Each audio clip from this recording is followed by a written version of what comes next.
Fala pessoal, tudo bem? Primeiro vídeo aqui do canal, vou mostrar uma coisa interessante que aconteceu num campeonato na Índia, onde um mestre internacional cometeu um erro contra um prodígio indiano de 10 anos de idade.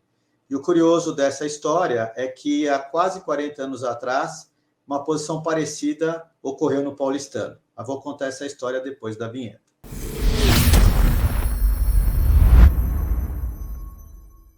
Então, pessoal, essa é a posição que ocorreu aqui num torneio na Índia entre o mestre internacional Krishna Rohit e o menino de 10 anos de idade, Vishal Shah. E o que ocorreu aqui, vocês podem depois ver o vídeo na descrição do canal, o garoto jogou bispo E8 aqui para atacar o peão, para evitar que o peão avançasse em H5, e vocês vão ver no vídeo que o mestre anota o lance, rapidamente volta e faz o lance praticamente sem pensar, e vai ocorrer uma posição de empate que nós vamos ver aqui. Ou seja, depois vocês vão na descrição, podem entrar no excelente site do Chess Base India, com bastante informação que vocês vão encontrar lá. Mas é muito interessante observar um jogo totalmente ganho aqui e que vai aparecer um empate interessante logo em seguida, tá? Agora eu vou passar aqui para a gente poder ver a partida. Bom, pessoal, o que ocorre aqui então? O garoto jogou bispo E8 e na partida ele joga aqui H5, né? Ele vai jogar aqui com o peão em H5, e esse é um erro gravíssimo, porque após bispo toma peão, ele joga aqui achando que vai ganhar a partida, mas aí tem um recurso aqui que é bispo E8 e vai empatar o jogo. Antes disso, é curioso pensar que muita gente na posição que vocês estão vendo aqui, eu coloquei para os alunos, falo, o que é que vocês jogam aqui de branco? O que acontece? Muitos alunos mais inexperientes já jogam um peão aqui para D7 para fazer dama, achando que vai ganhar a partida. E esse lance também empata, é claro, porque depois de bispo tomar peão, você tem bispo toma bispo aqui e o rei vai para o canto frio. Você pode fazer o que você quiser aqui, galera, que você não vai arrancar esse rei daqui. Vai rei G8, peão H6, esse bispo é do canto frio. Não é o bispo de cor preta que poderia desalojar o rei dessa casa. Ou seja, essa é uma posição de empate. E é um erro frequente, porque o jogador pensa logo em querer avançar o peão e esquece desse recurso do canto frio. Ele não está vendo aqui do lado a questão de que o peão não é um peão que vai conseguir coroar. Esse seria o primeiro erro. O segundo erro foi o que fez na partida. O interessante aqui é que tinha várias maneiras de ganhar. A mais simples seria simplesmente colocar o bispo aqui, bloqueando essa casa de acesso, a diagonal de acesso, e quando você joga bispo, toma bispo aqui, avança o peão tranquilamente e você vai promover dama. No caso de tentar, por exemplo, escapar com o bispo aqui ou para cá, você vai avançando dois peões e você não tem condição de evitar que os dois peões vão à coroação. Se eu jogar aqui, já está avançando o peão, então não é possível. E se eu ficar parado aqui, esse peão chega sem nenhum impedimento até a coroação.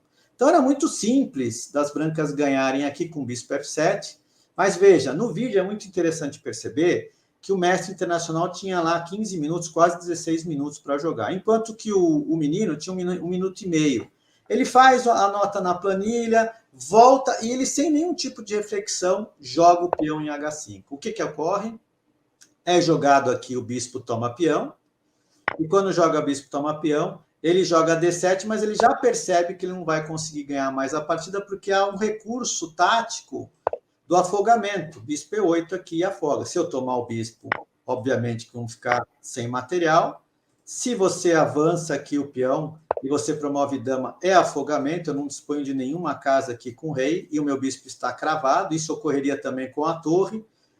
Só pode tentar aqui bispo ou cavalo. Se você tenta aqui o bispo, por exemplo, que foi o que o mestre tentou, só tem uma jogada aqui para empatar o jogo. Porque se você jogar para cá, por exemplo, eu posso prender o seu rei, não é afogamento porque eu tenho esse bispo para se mexer, e agora você joga bispo E7 aqui, você vai ter o mate. Ou seja, a única jogada para empatar é jogar o bispo aqui para H5. Eu não disponho dessa possibilidade.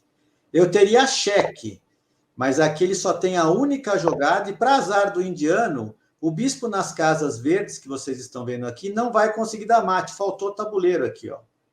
Tá? E nas casas azuis, se você tivesse aqui, você ganha, porque você teria o checkmate aqui nessa casa. Mas como o bispo está em E6, não foi possível. Na partida, logo em seguida, o jogo empatou, devido a esse erro garrafal aqui de jogar H5, sem nenhum tipo de pensamento. Eu imagino que ele já achava como favas contadas a vitória, né?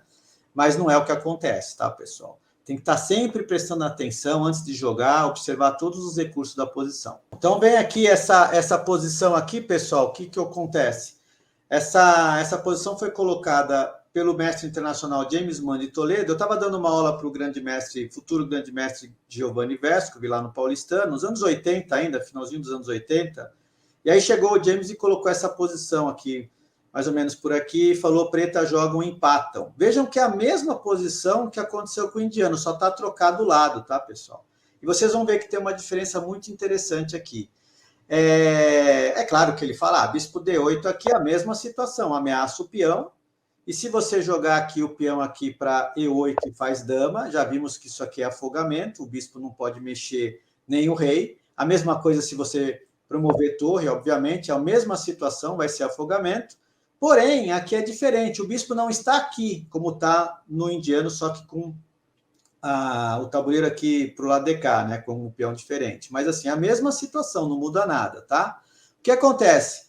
A gente descobriu rapidamente que promove bispo e o jogo está perdido. Vocês se lembram que tem que colocar o bispo para cá, nessa mesma diagonal. Por quê? Porque se eu colocar o bispo nesta diagonal, você vai prender aqui o rei e ele vai ter que mexer o bispo para qualquer casa e eu vou dar o checkmate aqui. Então, é a mesma situação. Ele vai ter que jogar o bispo para cá, para casa 5, por exemplo. Só que agora a diferença é que depois do cheque, que nem eu demonstrei no anterior, na hora que o rei vem para cá, existe o checkmate. Então, a promoção de bispo é o suficiente para você poder ganhar aqui a partida. Aí o Giovanni me olhou, eu olhei para o Giovanni, a gente começou a dar umas risadas, o James não entendia bem o que estava acontecendo. Puxa, o que eu fiz de errado, tal? Mas o que ocorre é que essa posição com o bispo em H2 está empatado, né? Com o bispo em D6. Então, a gente viu mais tarde, depois, em situações assim, na enciclopédia de finais do Informador e também nos livros do Averbach, posições assim, do Centurini, né? Um compositor antigo, lá de 1860 aproximadamente, se não me falha a memória, tá? Mas foi curioso, porque ele colocou o bispo aqui, teoricamente, na casa errada, para mostrar uma brincadeira, enquanto a gente estava tendo aula, e aqui o bispo ganha facilmente.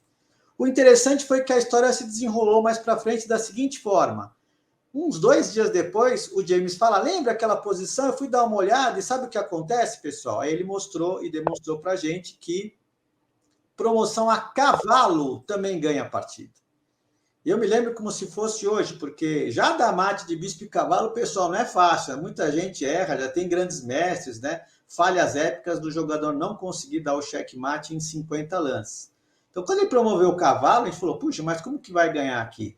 Mas vence de uma maneira impressionante. A gente chama esse tema de dominação, quando um grupo de peças domina e não deixa que as outras fazem nada. Quase um Zugzwang, né, pessoal? O que ocorre aqui? O rei não pode mexer, eu tenho que movimentar o bispo. Mas para onde? Se jogar aqui, você não vai tomar de bispo e cometer a capivarada de afogar, né, galera? Você vai tomar de cavalo e o jogo está ganho, só que você vai ter que saber dar o mate de bispo e cavalo. Em outra oportunidade, eu vou ensinar esse mate aqui no canal. Se você joga bispo aqui, simplesmente rei toma bispo, não tem nada, não vai ter chance nenhuma, vem para cá, eu tiro o cavalo e você não vai conseguir pegar nenhuma peça. Se você tenta jogar o bispo para cá, em A5, ficou longe do ataque de peças, mas eu vou dar um chequinho aqui, ó. E agora, se você joga para cá, eu tenho um duplo, e aí estou atacando o teu rei e estou atacando o teu bispo e vou ganhar a peça, né? Você vem aqui, eu tomo o bispo e depois eu dou um mate de bispo e cavalo. Ou seja, se você vem para cá, agora vai aparecer o tema do descoberto, pode ser em B7 ou aqui cheque, estou atacando o rei e o bispo ao mesmo tempo, você vai perder o bispo e vai dar o mesmo problema, você vai levar o mate de bispo e cavalo. Então, o que ocorre aqui é que quando promove cavalo, eu teria que vir para cá, numa dessas casas.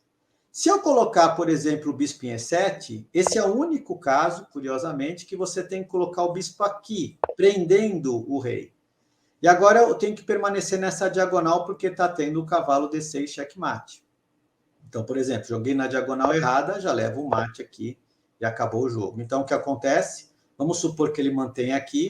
Eu faço uma manobra simples de cavalo, o cavalo vem para casa F6, você vai ter que manter a diagonal.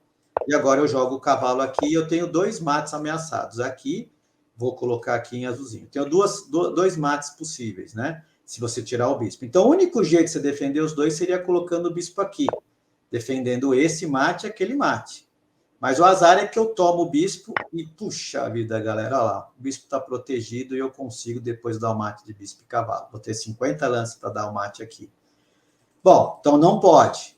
O que é que sobrou? Tentar passar nessa diagonal. Se eu colocar aqui, é claro que perco a peça, então bispo G5 aqui. Não funciona agora o mesmo lance, porque aí eu posso voltar e você não tem tempo de fazer a manobra de colocar o cavalo aqui. Por exemplo, se eu tentar jogar cavalo G7, você já joga aqui e desloca o meu bispo.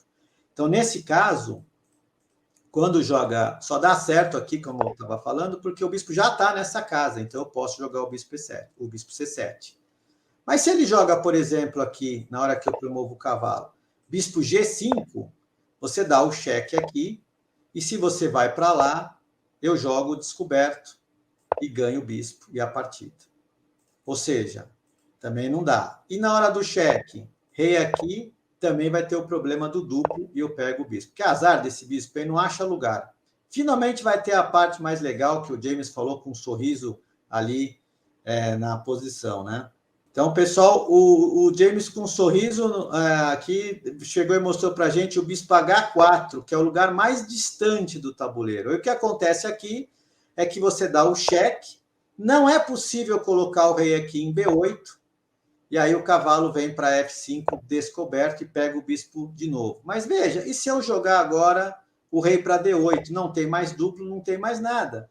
E você fala, puxa, mas e agora? Como é que vai ganhar a partida? Parece que o rei vai escapar, né? Mas aí vem um lance muito legal, pode ser D4 ou C3. Eu me lembro como se fosse hoje que o James sugeriu aqui, bispo D4. E agora, o que você faz? Não tem lance, pessoal. O rei não pode se mexer aqui, que é a única casa que ele tem, porque aparece de novo duplo. E você ganha a peça e vai dar o mate de bispo e cavalo. Sobra movimentar o bispo. Se o bispo vai em qualquer casinha aqui, com as bolinhas, vamos supor essa, você leva mate no meio do tabuleiro. Um mate curioso de bispo e cavalo no meio do tabuleiro. E se você tentar colocar para cá, você vai levar duplo e perde a partida. Aqui não pode, porque você perde o bispo. E, finalmente, se você joga o bispo aqui em E7, para azar do jogo das pretas, você leva checkmate aqui. Ou seja, não há defesa depois que você promove cavalo. É claro que é muito mais difícil a promoção de cavalo, de bispo você dá mate logo em seguida. Mas é curioso que uma promoção de cavalo com poucas peças no tabuleiro, você consiga dominar completamente o rei e o bispo das pretas. Então, eu achei engraçado que essa posição parecida ocorreu muitos anos depois, nesse ano, num torneio na Índia, e essa posição já tinha sido vista lá nas aulas do paulistano, porque o mestre internacional James Mão de Toledo foi lá e mostrou para a gente. Depois a gente falou, puxa, com o cavalo é muito mais legal, claro, uma promoção, uma peça como cavalo poder ganhar uma partida dessa, né? Então, pessoal, uma história muito curiosa, né? Interessante. Todo o trabalho do mestre internacional James Mão de Toledo de mostrar a posição de dominação, nós encontramos posições parecidas, tá? Eu queria mandar aqui um abraço para o James Mão de Toledo. Teve uma entrevista dele no canal do Felipe Eudebs, onde ele fala do trabalho que ocorreu no paulistano, ele fala do meu trabalho, ele me coloca como entre os 3 melhores treinadores de xadrez para jovens jogadores, né? Eu fiquei muito lisonjeado, nada é mais legal do que vou receber o elogio de um outro profissional dessa alçada. E saber que a gente está aqui fazendo esse treinamento, mas a gente aprende com outros profissionais também. E o mestre internacional James Mão de Toledo foi um desses mestres que muito me ensinou lá no paulistano. Tá? Vai aqui o meu abraço para ele, acho que esse é um vídeo bacana para que vocês possam ver o legado, né, como eu tinha combinado aqui na introdução do canal, e ver como é que vai funcionando o treinamento, como é que vão funcionando as histórias e como é que vai sendo o aprendizado. Espero que vocês tenham gostado, tá, pessoal? Procure se inscrever aqui no canal, dá o like e até a próxima. Um grande abraço. Tchau, tchau.